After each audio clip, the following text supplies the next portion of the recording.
Welcome to our advanced koi discussion with Mike Frady. He's a longtime ZNA Potomac member and an assistant certified ZNA judge. Glad to be here, Jim. Thank you. Oh yeah, it's great. Great to be here. Looks like we're going to have great weather. Yep, sun's coming out. Going to show the colors very nicely. Oh, that'll be great.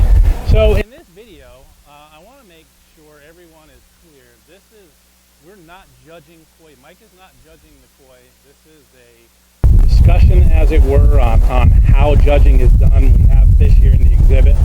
Mike is going to go through and talk about each fish as if he were judging them, but they're not really being judged. This is not a competition. Hopefully Mike is going to be brutally honest about what he likes about the fish, about what he doesn't like about the fish. Now, I know the owners of these fish, and that's what they want to see. So hopefully that's what we're going to get today. What do you think, Mike? Yeah, I'm pretty excited about looking at the fish. It's a very nice collection, and it's something that people that come to see it or people watch this video, I'm hoping that they're going to learn something about each of the different varieties and getting a little insight into what judges actually look for when we're standing here, and that we're not totally blind. Well, I don't know about that, but all right. Well, you guys do a great job. So let's dive in with Kohaku in just a moment. Okay. Whatever. Hi, my name is Mike Frady. As Jim said, I've been a longtime member of ZNA Potomac, and I'm a judge. And I got into judging because I wanted to help teach about koi.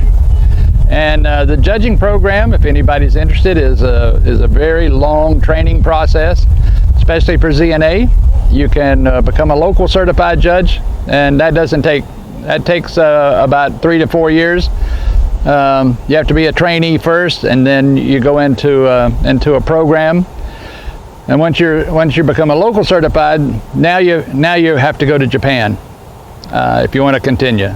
And you have to go to Japan. You have to have seminars taught in Japan, and then from there, after you become an assistant, you have to take a test, and you have to pass the test of judging, and from there you can, after another 3 to 5 years, you can apply to be a fully certified judge, and there's only about 50 of those fully certified judges in the world, ZNA judges.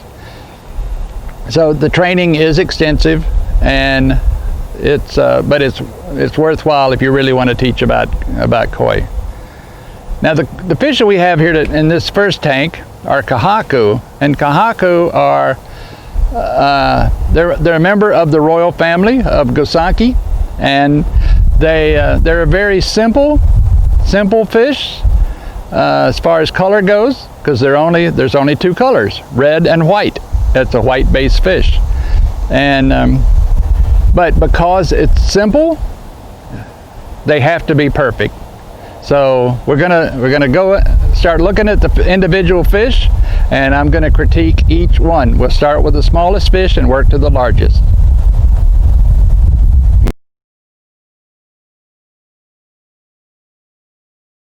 As I stated earlier, we're gonna start with the Kohaku first. And as you can see in the video, that the Kohaku are red and white. Now, when we start to judge, there's four elements that we look at. We look at conformation, which is the body shape and the body itself. We look at the quality, which includes the color and the skin, and then we look at the pattern to see what make sure that it has a pattern sufficient to represent that. And then we look at what we call finishing, and that's the last element, and it deals with how the fish is actually coming together. It's a total package. So we're going to start with the smallest one, and the smallest one has a very nice body shape, very nice lines. You want the red on the back to not be spots. You don't want it to be islands floating on top of a white sea. You want it to wrap. You want it to come around the sides, because as the fish gets bigger, if it doesn't go down the sides, then it actually looks like it's just sitting on the top. So you lose that effective color scheme. But that one is very nice. I like it a lot. I like the white nose. It's a young fish, and if you look on the right side of the fish, in the red pattern, or either on the left side, in the red pattern in the front, you can see how the red actually scallops, and it follows at the edge. It scallops and follows the scale all the way around on both sides, and that's called myrozomy, and it is very nice, and it's a bonus feature for the fish. Okay, so that's the small one. I like that one a lot. The next one is has a little red nose, and when it has a red nose, we call it kuchibini, which means it's like lipstick, and it's very nice. The body shape on it is a little thinner than what you would like. The color on it's very nice. I don't see any really dark and light spots on there. It has a little bit of a blush right behind the head, a little red blush. But overall, it's a very nice fish, and nothing basically wrong with the fish. Okay. The third fish in this tank, as you can see, is a different shade than the other. In Japan, they have varying degrees of red, and so the one on the outside is a little bit more orangey than it is a deeper red, and so they call it persimmon because it matches the oriental persimmon that grows wild in Japan, basically like apples would grow here. And it's very nice. It's a little thin. The color right at the back of the head has some variance between some darker and some lighter shades. That may be the Japanese breeders will often tell you that it's the pattern tightening up, and that the weaker will end up going away. But it is thin for that length of fish. You got a little bit of a distraction right in front of the tail, and right now it's because either the binny spot right in front of the tail is going to go away, or it's going to create a break. And a break means there's going to be white that'll be between the two, the elongated section and the small section at the tail. Overall, it's a nice fish. The biggest fish in the tank has the best body shape, and by body shape we want it to be. We don't want it to look like a football. We want it to be long, and the lines should go back. It should be not skinny like a little torpedo, but it should be nice body lines that flow from the back of the head along, get larger in the middle, various, just a little small variant, and then moves on to the back. And it should try to carry that weight all the way back to the tail. The kahaku is not considered a powerful fish, as in some of the other varieties. It's more of an elegant fish, and but this one is it has a little black spot right next to the dorsal, in the middle of the midsection of the fish, and that's called a shimmy. And shimmies are a small demerit. Because sometimes they come and sometimes they go. And the sashi, which is the leading edge of the pattern, is a little looking, but overall it's a very nice fish. I like the way that the head pattern comes right on down. Nice fish.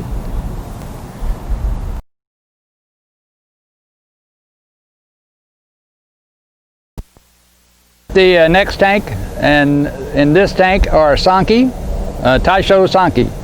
It is it's a 3-color fish. Now, where the kahaku were 2 colors, this is a 3-color. It's a white base fish, so the underlying color is white, and it has red and black markings. And as we know, the black comes and goes, but the red is the more stable of the colors. We're going to start with the smaller one first. The one has a very interesting mark on the head. You can see the red spot on between the eyes. It's called a marathon, and it makes it a very interesting looking fish. The black, as I mentioned before, the black is not fully up on this fish yet. You can see the underlying black on through the skull, and the skin on the skull, and so that's yet to come. Hopefully that will come. A friend of mine used to tell me, you buy the red and bet on the black. You can see on this fish is also has a little.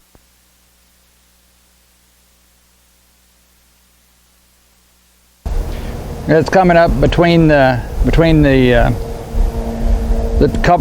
patterns, and that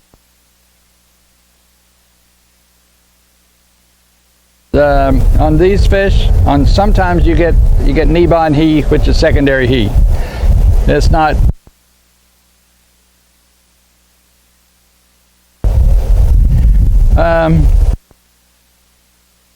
It's got a nice young look.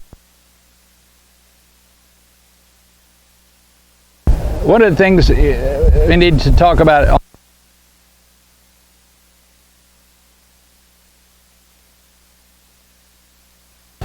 robust bodies. And the males are generally torpedoes, and but the females have the robust bodies and carry the extra weight. And a lot of times it's because sometimes they even get kind of balloony looking, and because they're carrying a lot of eggs. So if they go through a spawn, and we do have spawns in our tanks, it can be in this, it can be in your pond. If that happens, then the body of the female all of a sudden becomes looks very male-ish, and I think that may be what's happened here. The next fish we want to talk about is, we're going to talk about the Genrin, the one that has the sparkly looking scales. It's coming this way now, and that's an added feature on certain fish. It's called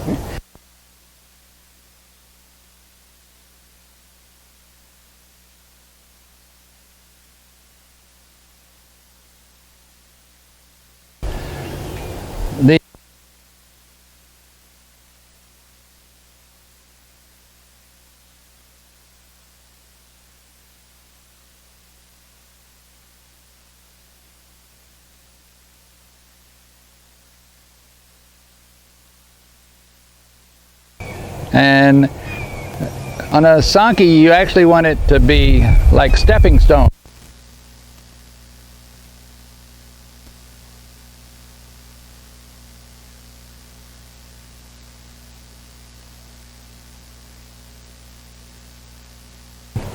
The other thing that I wanted to point out is if you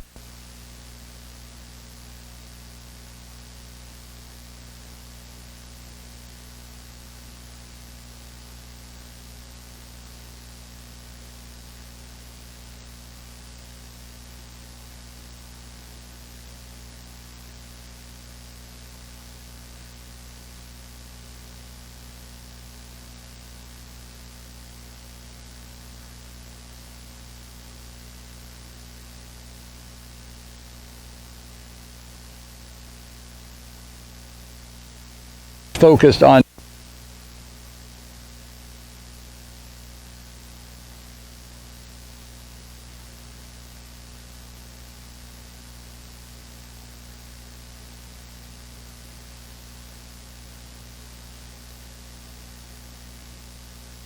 you know, this time of year, you don't know if they're spawning or not. On this one, you can actually see, on pattern-wise, you can see how the spots are developing and how the spots would move from the front to the back. Now, generally, it's not desirable. In the past, it wasn't desirable to have black on the head of a Sankey, but that is no longer the case, and but the black on this is coming out real nice, and all the black should be above the lateral line, so the mid on the side of the fish onto the belly. The black shouldn't. Real nice. I like the pattern. It's got a little bit of Niban that we talked about on the one gill plate on the right side, and that can be a little bit of a distraction, a little bit of a demerit to have kind of unwanted Niban. We move to the, and this one is a male, and it has the very typical male body structure with the long and powerful looking. The weight from the front to the back very nicely. If you look at the tail tube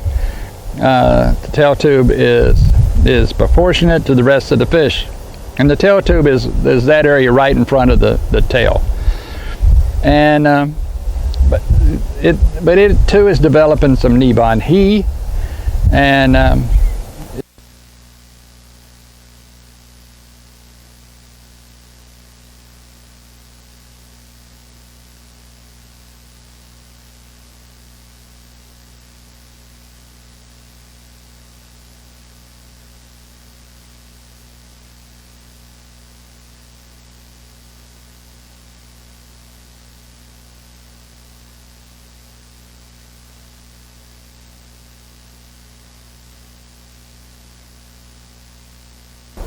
nice Sankies.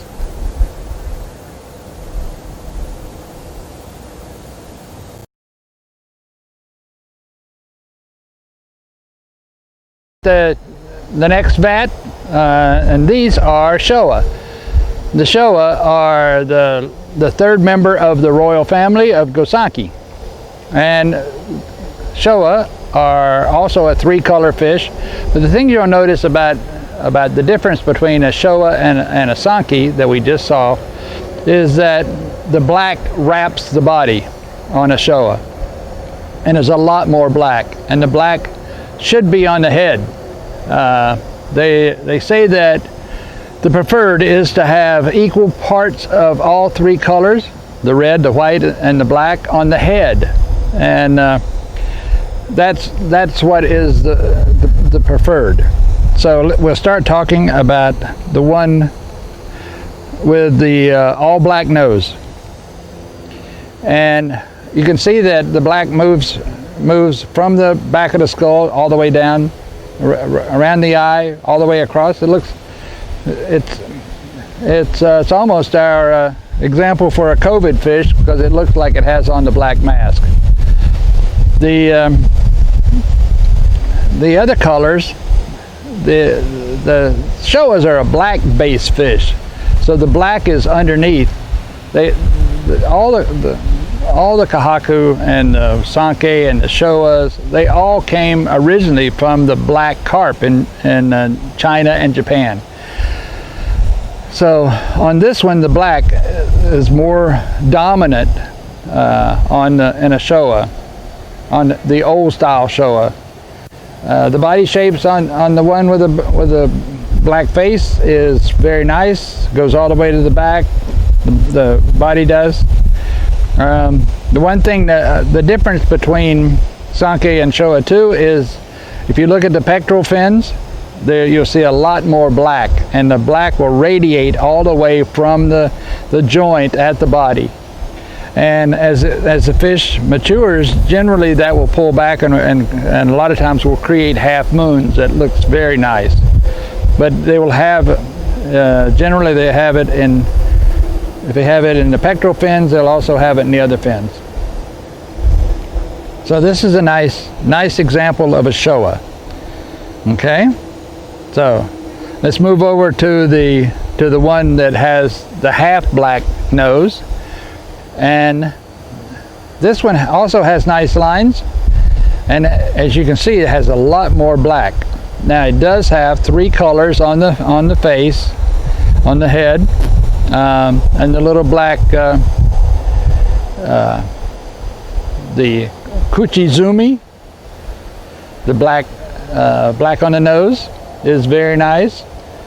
The color on the head is really nice and thick, so that makes it for a very desirable trait is whenever the color on the head, because the head is on the skin over the skull there is very thin, and it's unlike other parts of the body where the skin is very thick, and you also have scales that would cause a little bit of distortion of the colors at times. So very nice fish. I love the body lines. I like the way it looks. I like the black, the bold black. The boldness of the black also makes it look like a more powerful fish than the kahaku or the sanke. It's a very nice fish. I like it. The third fish in the tank is being called Kendai, and a Kendai Showa, and because a Kendai Showa is predominantly a whiter fish. Now it's still a black-based fish, but it's predominantly white. Now you can see there's an awful lot on this Kendai Showa, and Kendai just means new. It's a new version. You can see all the gray that's there, and that is the black that's still under the top layer of skin that hopefully will continue to come up. But if it does, there's a lot of black that's there to enjoy. The pattern, if we talk about pattern, is a thing that I like to talk about because it doesn't carry the weight in judging as does conformation and quality of skin. Those two elements are 70% of the total, and the pattern is only a 20%. So when we look at this fish, this one, the Kendai, this is a future fish.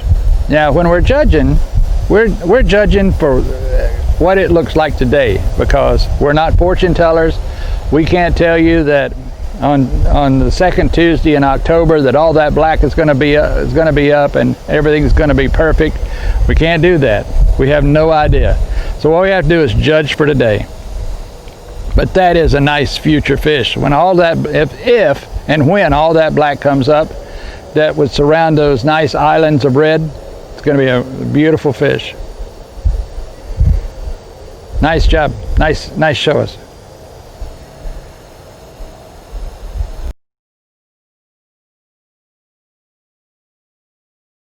Okay, here we are at tank number 4, and this is a tank of utsuris, and these are Shiro utsuris. There are various types of utsuri depending on the color. Shiro meaning white. There's also a ki utsuri, which is yellow, and a hi utsuri, which is red. As you look at the fish, you can see that they are a black and white. These are black and white fish, and they're black based, means that the underlying color is black and the white is the color that's added. The one thing we just talk about Shiro utsuris a little bit to start out with. A lot of times they have a tendency to almost blush whenever you bring them to a show, and you can actually see the capillary action of the blood vessels through the skin in the white areas, and so there'll be a little pink blush on some of the fish. It's not abnormal. It's not something wrong with the fish. It's just something that happens, and it's a stress factor by being caught and put in a bag and transported to somewhere they don't know. So let's talk about the individual fish now. We're going to start with the smallest one, and it's going to be, sometimes it's difficult to see the smallest one in the tank, because the smallest one likes to hide under the big ones. It's a protection thing for these fish. But if you see the little one there, the color on it, the black on it's very nice, and it's a very young fish. So the color on the head, the white on the head isn't developed yet, because you can actually still see through and see the skull. The white in the body is very nice, and the black right now is developing, and as you can see, the pattern starts all the way down to the nose and flows back. It does wrap the body, and the fins on it are very nice with the black in the pectoral fins. It's a cute little fish. It's a fish for the future, and it's going to be one of those that I think the owner is going to enjoy watching this fish grow and develop. Now, the second fish we'll talk about is a little bit bigger fish. It's probably a Nisai, which means it's a 2-year-old. And if you notice the difference in the colors of the white, this one has a creamy white, and especially the head itself is a lot more creamy. Some of that is going to may improve as the fish gets older and ages, and the colors will get cleaner and sharper. But right now, as I said, we have to judge for today. This would not fare as well, just because of the creamy color, the white. We really like a white. You want whiter whites and brighter brights. Otherwise, it's a nice fish. Body shape's good, but the texture of the skin is a little bit down. The next fish we'll talk about is the one that's out in the front now, and the one that has the lightning bolt that goes from the back of the head down between the eyes. It's a nice fish. The body shape on that is really nice. I like that a lot, and it does have a little bit of blush on the back, if you can see it in the video. The fins are nice. The fins are proportionate to the size of the fish. It's going to be a big fish, got big fins, and the head flows. The lines from the head to the shoulders flow very nicely back. I like the black, the way that it wraps the body, and that's a nice fish. The last fish in this vat has a very interesting head pattern. If it moves out from the other fish, it's kind of like a half face. It's half black, half white on the face, and which gives you a very interesting look. There's more white between the back of the head and the first pattern in front of the dorsal, and then you have another big block of white, like a big white saddle that goes across.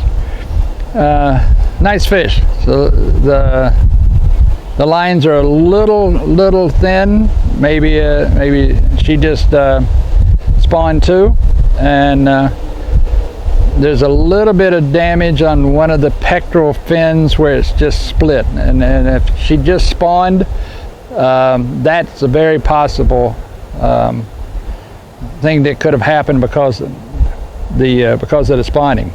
One of the things I do want to point out on this fish is the Motogoro, and that is the black in the pectoral fins, and you can see how on this it's already starting to create the half moon look that radiates out from the knuckle where the pec joins the body.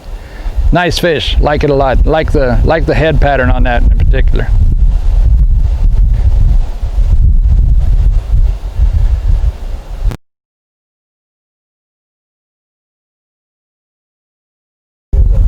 Okay, here we are at tank number 5, and what we have here are these are not Gosanki, they're not Utsuris. These are solid colored, single colored fish, and all the fish in here are metallic, and as you can, by metallic, they give off a sheen.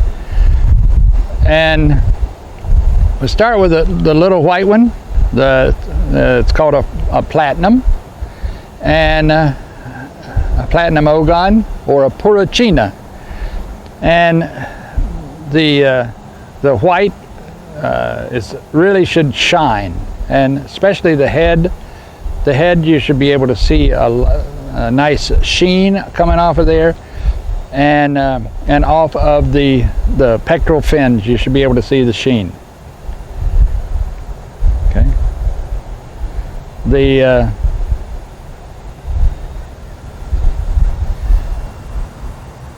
next one is the orange one, and actually it's not a platinum. It's not a metallic. The orange one is not a metallic fish. It is you can actually see little dots of gin, which in each scale, and it's a sparkly. And it looks, if you look at it, looks almost like a string of pearls that go down the sides. Okay, so we call it pearl gin. And it's a little dot in each one. So if you look closer, you can see the color is pretty uniform. It does have a little bit of variance in the pec fins, where the color goes away as it comes down towards the pec. So it is thin, but it's a nice little fish. The yellow one is a Yamabuki ogon. That is one of the. It's a common variety of fish. People love Yamabukis. The other thing that loves Yamabukis are herons, and the herons can see the Yamabukis from 30,000 feet because they shine so nice in the pond. So Yamabukis do attract herons. But if you look at this one, you can see the sheen on each of the scales, and when the dorsal fin lays over to the one side, you can actually see how the luster of there. It also has fucarin.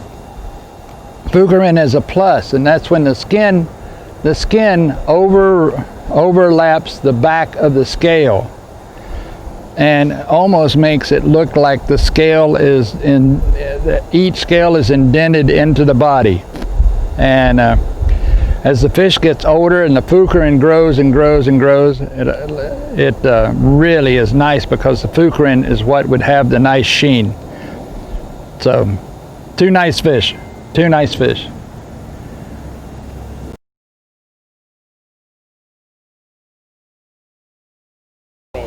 Okay, we're at tank 6, and this tank is full of various varieties, but as we talk about them, you'll find out that they're somewhat interrelated. The first one we're going to talk about is, since we just finished talking about the metallics in tank number 5, we're going to talk about the Harawaki. Now, the yellowfish in tank 5 was a Yamabuki ogon, and it was a single color fish. This one, as you can see, is a yellow fish, but it also has white on it. So that puts it into a different family it puts it into the Hikari Muyo instead of being Hikari Muji as the Yamabuki was. You can see the sheen on this fish is very nice. Now when you get into this family, and we'll talk about scaled and non-scaled in a minute, but this one, you can notice, you'll see that the scales only are down the top, down the dorsal, and they're on both sides of the dorsal. You can also have scales at the lateral line, but generally what we find with the Deutz fish is that the scales only run the top. This one has very nice scalation, has the scales that are on either side of the dorsal, very nice. The yellow and the white are very nice. I like this little fish. Okay, so now let's talk about the asagi. The asagi is the scaled fish that you see in the middle, and it's kind of a blue-gray, and it has a red belly and red on the gill plates. This was the first fish. History says that this was what happened. This is what the farmers saw in their fields that caused them to start keeping some of these fish instead of eating them. And so the asagi was one of the first varieties that was actually created. And this one has a little bit of gin on the back end of each scale, which is called kato gin. And it's almost like, I like to describe this, most of the ladies will understand, French tips on their fingernails. And so when the sun hits it, it really glistens in there. It's nice. I like it a lot. It's nice, clean head. To find an asagi that doesn't have a lot of freckles on the head at this size is this is a nice fish. And the red in the dorsal fin, the dorsal in the pecs and the tail gives us that it wraps up the package.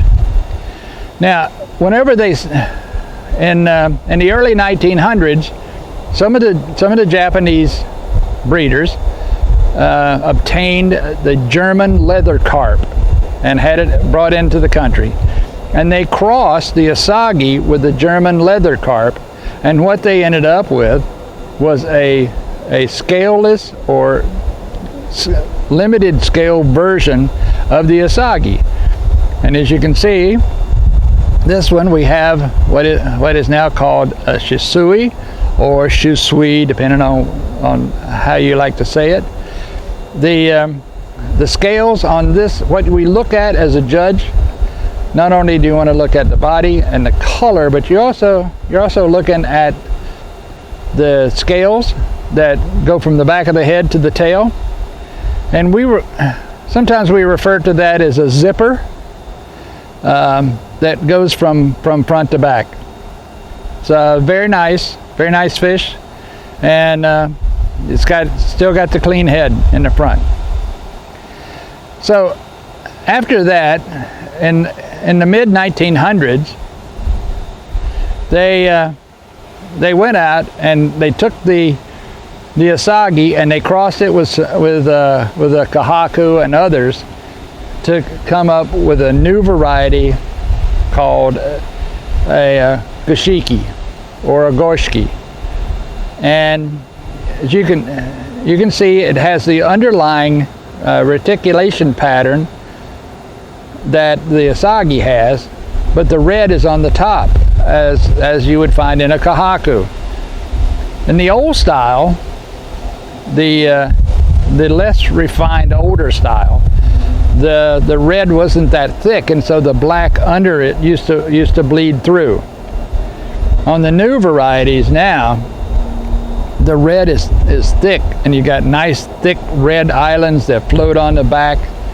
And this one has this is the darker version. There's a darker and a lighter versions. We'll talk about the lighter one in a minute, but this one is the blacker version. It's a kuro, meaning crow. Okay. Now the larger one in here has the gray body, very much similar to what the same color as the Asagi, and the red floats on this sea of gray. And this one has a really nice body shape. It has a nice white nose, and the fins are clean. It does have a little shimmy in the back, but you look at the scalation pattern, and you want even, nice rows of scales as it goes from front to back. And the scales seem to do that on both sides, as does the big Asagi. Nice fish, nice collection.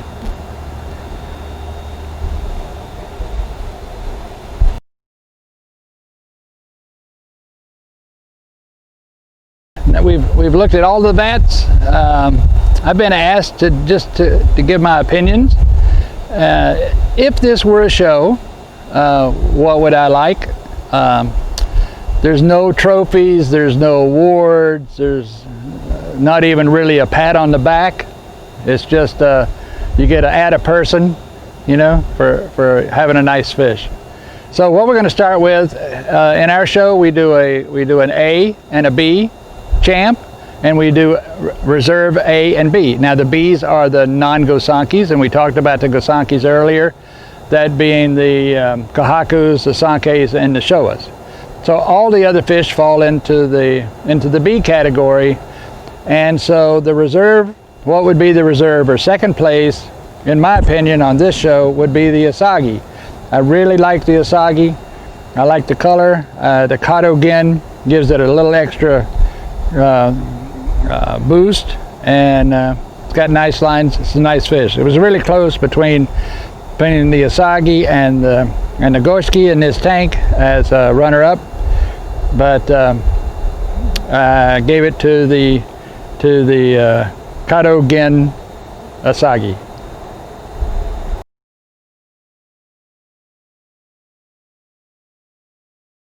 So here we are back at the Otsuri tank, and we need to pick out what I think was the best B fish in the show.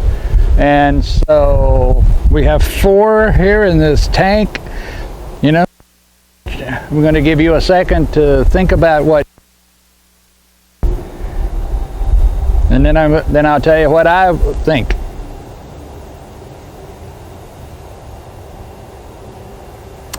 And the one that I would pick would be the one with the lightning bolt from the back of the head to the front. I like it. I like the pecs. I like the skin, even though it's a little blushy. The one under it has a little bit better body, but I still like the other one better. I like the head. Not only just the way that the head looks, but I like the shape of the head. So if I had to pick and give out an award, that's the one I would pick.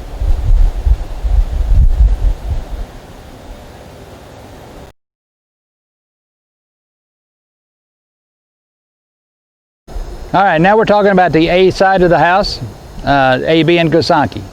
And the first one we're going to talk about is the reserve, or the second place would be the Showa, and it is the Showa with the black half nose, and I like that one. I like the color. All the colors on it are very nice, and they're all very distinct. The body lines are really nice. It flows back very nice. Tail tubes proportionate for the size of the fish. If I had to pick, this were a show, I would pick that one.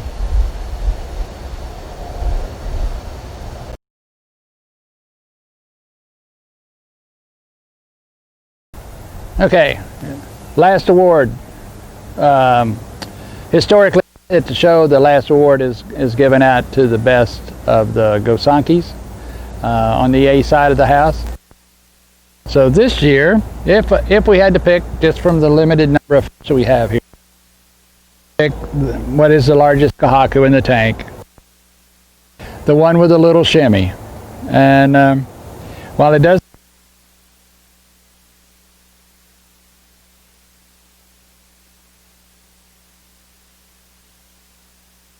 and back on the patterns, and it's just a really nice fish. I think that used to belong to one of our founding members, Ed Gillenwater, and who passed away last year, and it is a nice fish, and so it's a nice it's kind of a nice tribute to Ed that one of his fish shows so well here in this exhibition.